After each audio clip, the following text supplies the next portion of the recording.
lễ mơ trái lay to nàng hồ giờ nung nàng ẩm trang môn sơ lay mơ bí trái mơ mỹ táng trăng to nàng hết hư hồ giờ nàng tê cá chênมันคือเย้าน้อตั้งหักอ่อนเฮาสองสู่ท้องเมื่อวันซึ้นเฮาหักกันวันนั้นสู่เลยเฮามนจอมกันจุงมือจอมกันยุ่มโคดอกกันท่านมีไว้อยู่ตีน้ำตาน้องนาง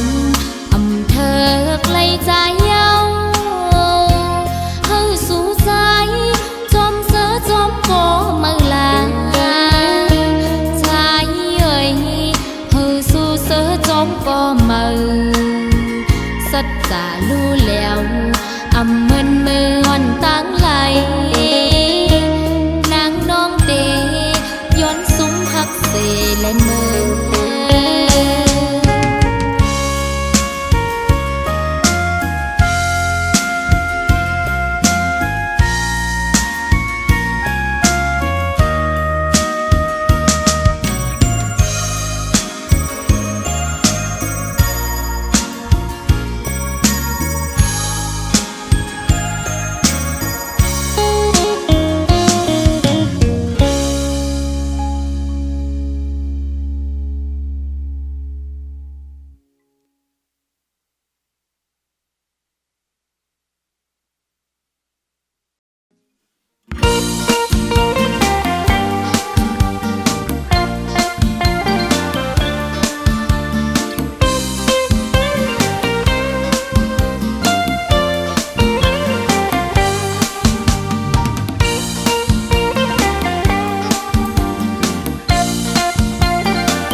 แลไก่ตัวมัน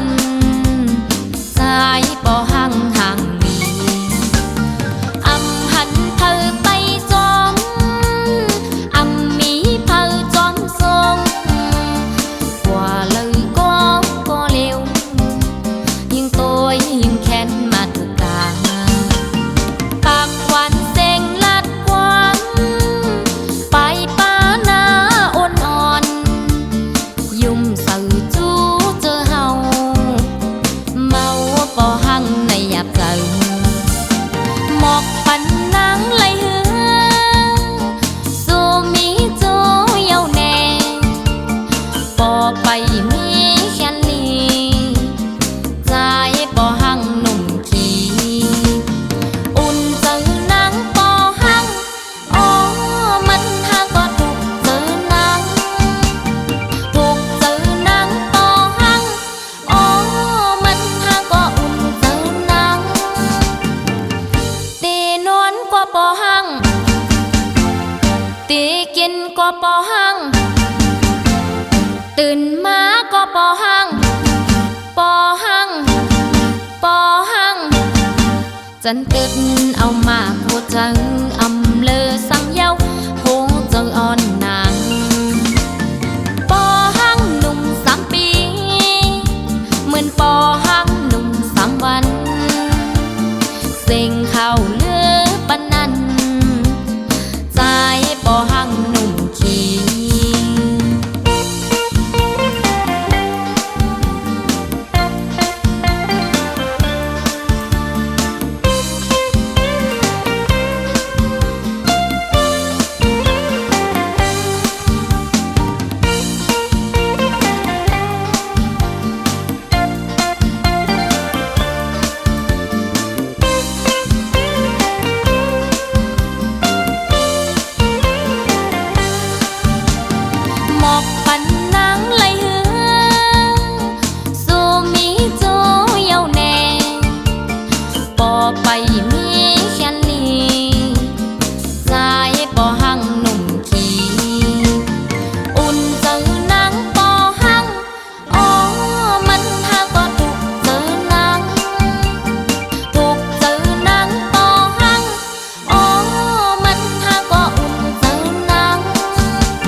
ตีกินก็ปอหัง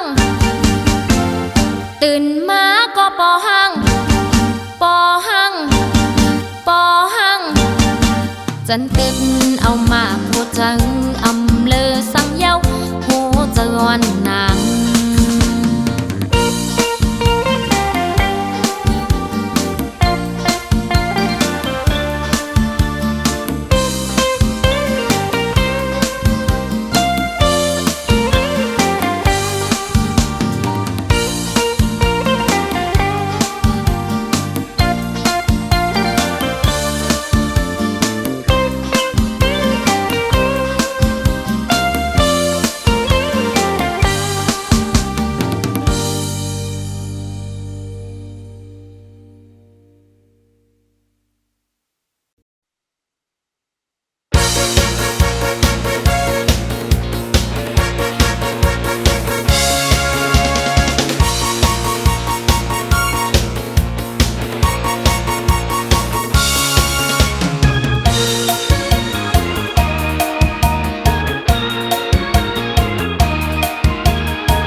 dân hòa hơi nắng muốn bay con nắng tiêm hừng sáng trái pi hoài bọc má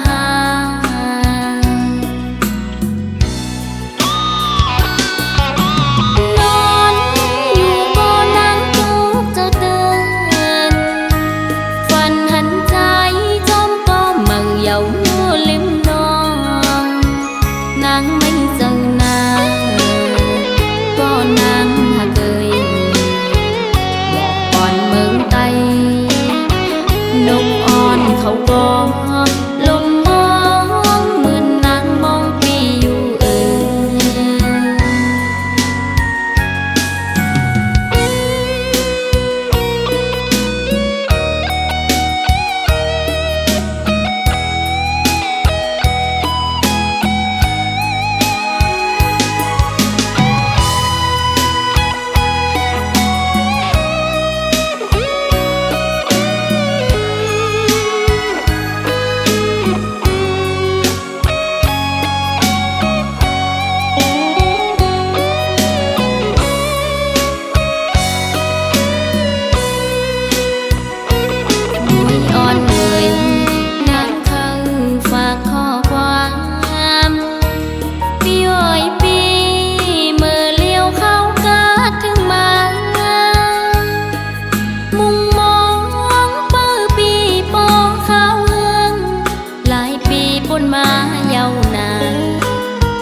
เขาก็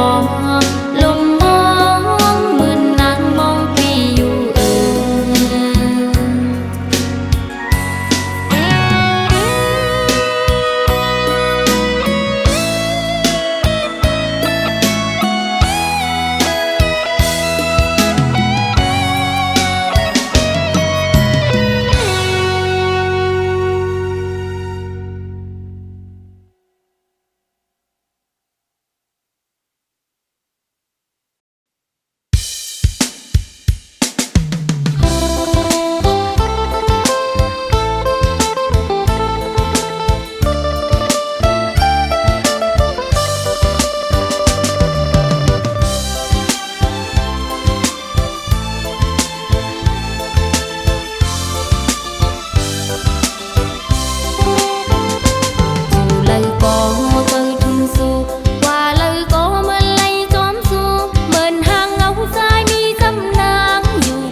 กะลำมอนโตลำมวย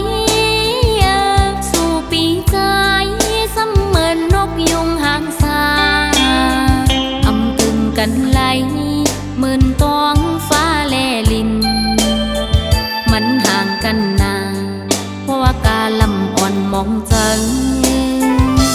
นางเป็นกาลำอ่อนโตลำมวยสู่ปีใจเสมือนนกยุงหางสาอำกึ่งกันไหลหมื่นทองฟ้าแลลินมันห่างกันนาเพราะว่ากาลำอ่อนมองจังกอดเปิงสู่เป็นลูกสะเทนางหือฮัดเขาจำใจ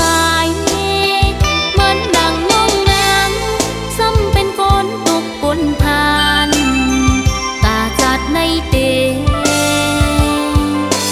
เริ่มแปดนางละใจวันอันเฮาหักกันเกี่ยวมนเสืองนั้นเจอหักเฮาก็เอาไว้ว่านอนฝันอยู่ห่างไกลเสนางเตสิมหักในใจมันห่างกันนาอำกึ่งไหลหักสู้เยาว์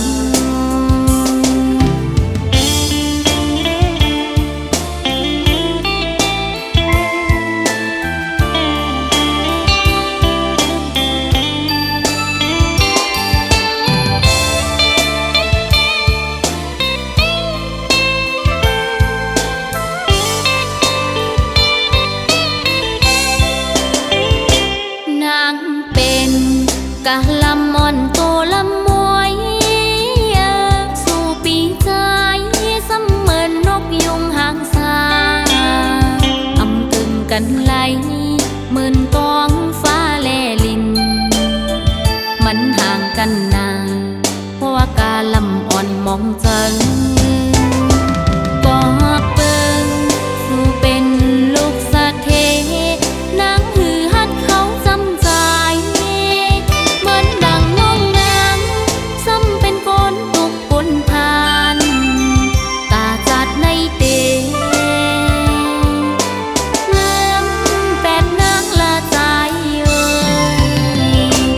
วันอัน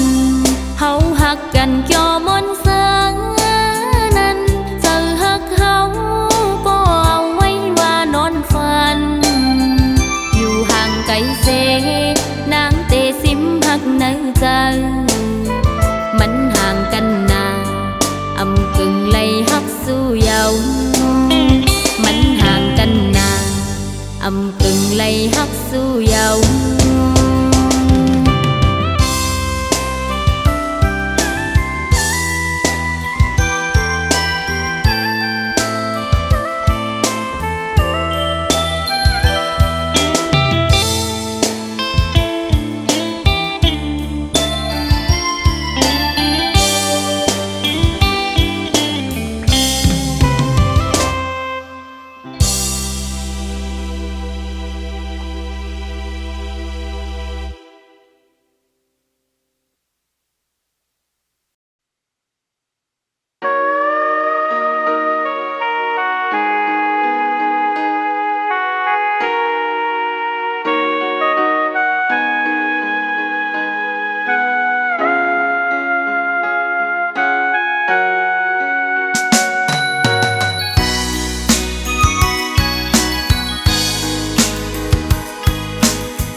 ลาดยอมองว่าหางเหี่ยวซ้ำปอยแปนจึงสู้ปีไลจังต่อนองเจิงในทางห่างสายปีตะนำคืนบอกว่าหักนางยังไปหึงจึงสู้เสมอหักก็มือเทหักหนึ่งเย้าหักสอง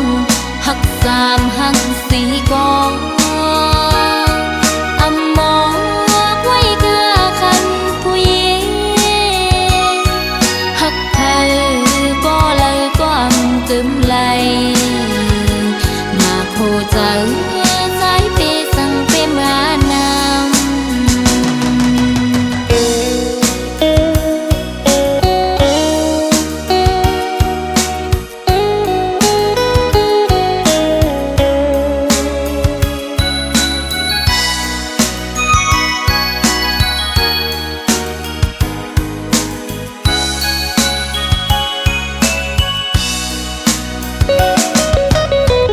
ทางที่เป็นก้อนนางเลยทบเยาวยำเลวลองใจปีจังนางกว่ามุนเสือจมก็มือเนือนเอาเจ้านางในไหล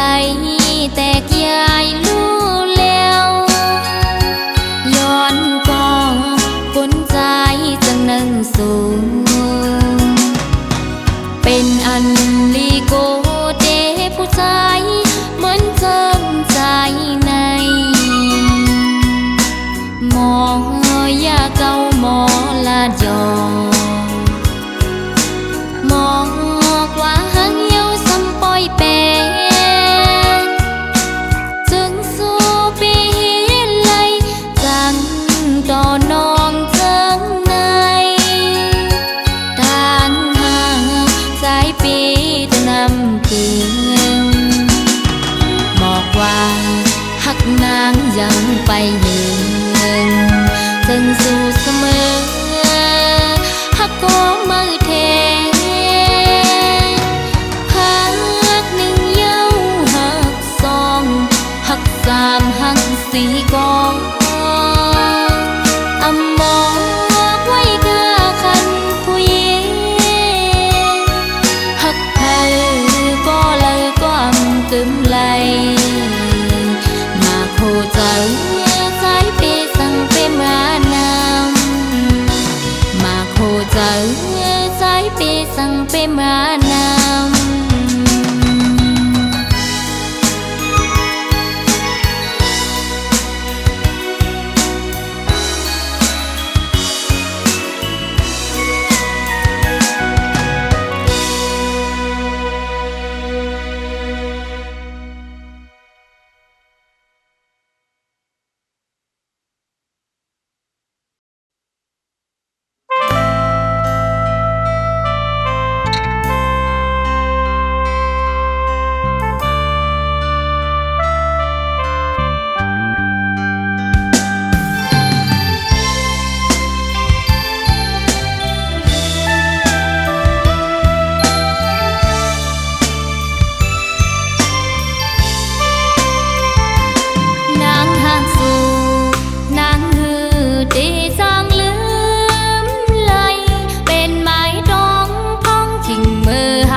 นึกเพราะว่าป่านนาง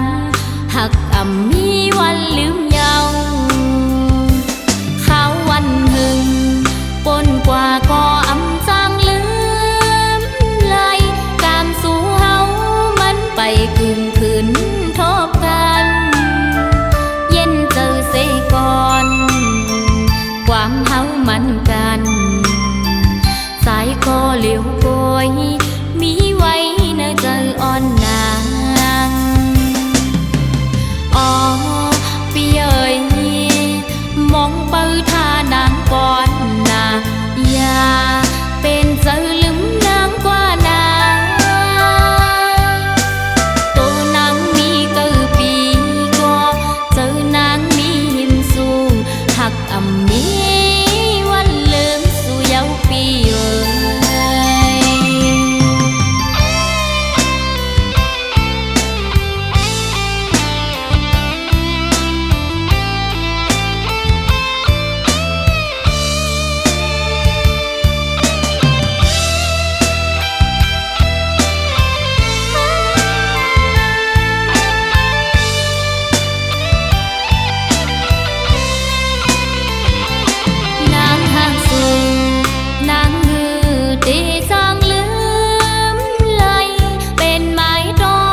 ปัน